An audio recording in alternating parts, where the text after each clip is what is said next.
তাহলে কষে দেখি 1.1-এর 5-এর এটা 5-2 হচ্ছে 5-2-এরটা কি বলছে না দুটি ক্রমিক ধনাত্মক অযুগ্ম সংখ্যার গুণফল 143।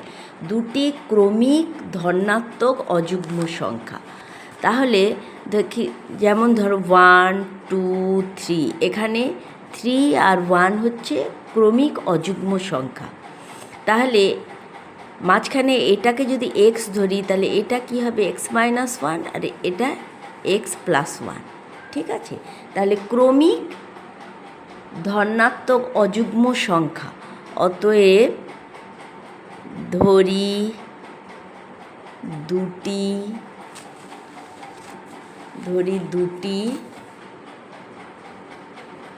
ক্রমিক অযুগ্ম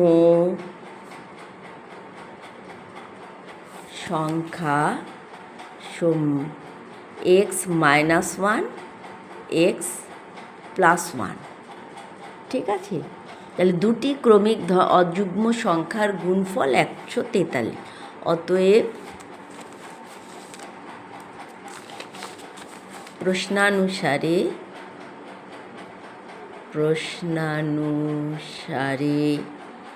x-1 into x+1 equal to 143 or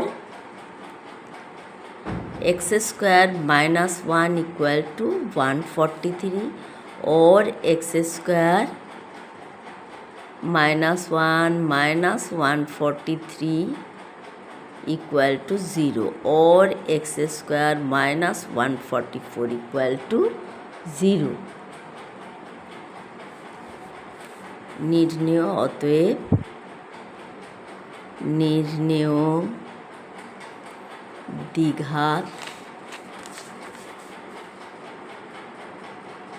সমীকরণ x² minus 144 equal to 0। এবার 5-এর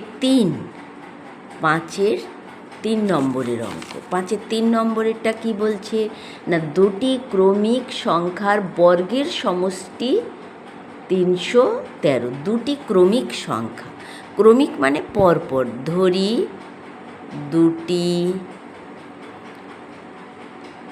ক্রমিক সংখ্যা কত x x+1। অতএব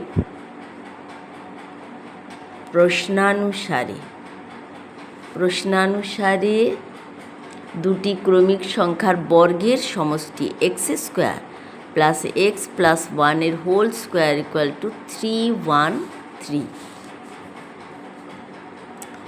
or x² plus x² plus 2x+1 equal to 313 or 2x² plus 2x+1 minus 313 equal to 0 or 2x² plus 2x minus 312 equal to 0। দেখো পুরোটা 2 দিয়ে ভাগ যাবে, তাহলে কি হবে x² plus x minus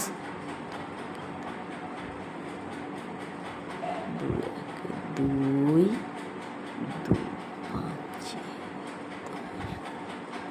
equal to 0।